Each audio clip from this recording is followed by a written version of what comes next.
Welcome to the agency. You come highly recommended.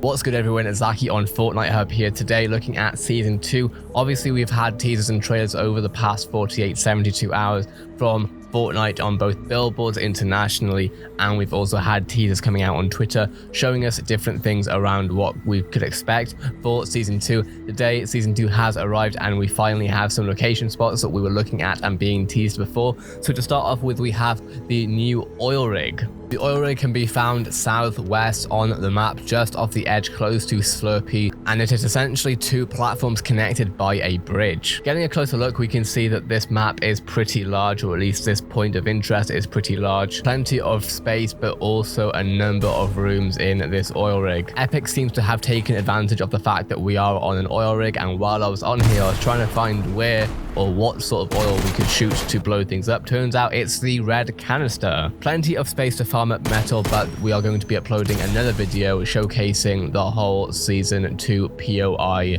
location updates. After the oil rig, we have the Grotto, which is essentially a hole in the ground leading to a underground base. When we enter the base, we have remote explosives available to us, and there is a vault that no one quite understands what is behind quite yet. I'm sure there's going to add some story here. It requires a Grotto's keycard to get in, and then we have a cave around the Grotto to explore with, of course, water to swim around in, and just at the entrance slash exit of the Grotto we have boats to take us around the map. Again, a full video of this walkthrough of the Grotto and the oil rig will be posted to the channel later on, so do not miss that. Next up, we have a high-end yacht with 3 or 4 floors. This looks incredible. It sticks with the high-end gold luxury theme we have going on for Season 2, it seems. It does seem a little bit out of the way, but you can easily get through the map like that, although it'll be interesting to see if we can use helicopters eventually to get ourselves on the yacht. The yacht actually does seem to have a fair bit of loot, which is great. Obviously, here it's going to be quite hard to farm for wood,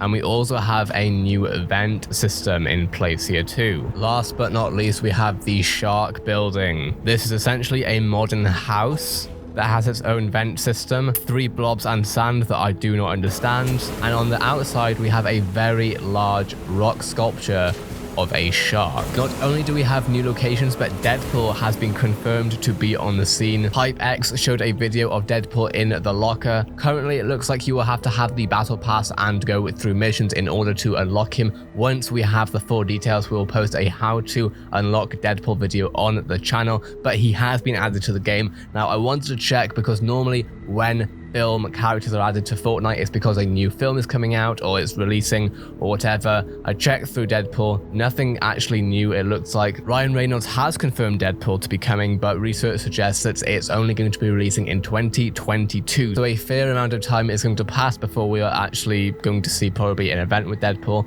Again, I find it an interesting touch to add Deadpool to the game, but it's still always cool to see. Adding to the agent theme, it looks like now we have a thing called shakedowns in Fortnite. I've only seen gameplay of it on the ship slash the yacht, so whether or not it's only going to be available there, I'm not quite sure. But essentially, after downing an opponent now, we can now interrogate them. Essentially, you press E or F or something on their downed body, and you can get their squad's position with red arrows slash markers marking their positions. This is an interesting touch. Of course, it does fit in with the agent theme. Whether or not it will be shown around the map will be interesting to see. And of course, how is this going to affect competitive? Let me know what you think in the comments. Guns fitting the agent slash spy theme have been unvaulted, it seems like. Suppressed pistol, suppressed AR, and suppressed sniper are all back in the game. Now, damage traps and bolt action sniper rifles, along with some rarities of the SMG and the RPG, are now vaulted, predicting that the trap and the bolt action sniper rifle are 2 things that people would not have wanted unvaulted. Thankfully, at least we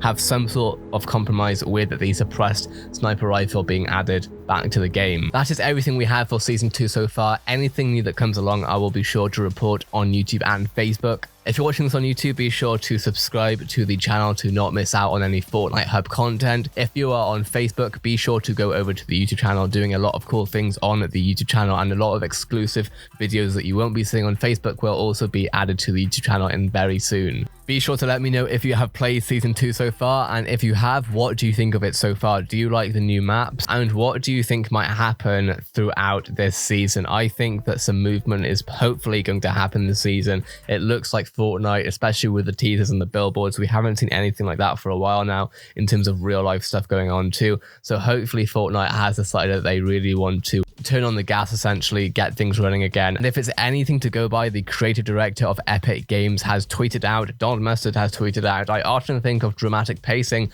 like audio volume. With some stories, you work to slowly crank it loud as possible so that when you ratchet it back to 0, you feel the full impact of both extremes. Then, when the new volume feels like normal, you start to dial it up again." This sounds very much like Fortnite's growth, I suppose, its influence, its time, etc. They cranked it up over a year or two to becoming the biggest game in the West. After that, things turned down a little bit. They kept it at quite a low point, and it seems like now maybe they are bringing things back. So let's see what Epic Games has in store for us. I'm looking forward to it. They've very rarely disappointed me, honestly. So it'll be really interesting to see where they go forward from here. That being said, my name is Zaki. I hope you enjoyed this video. I hope it was informative in one way or another. And I'll see you guys over the rest of Season 2.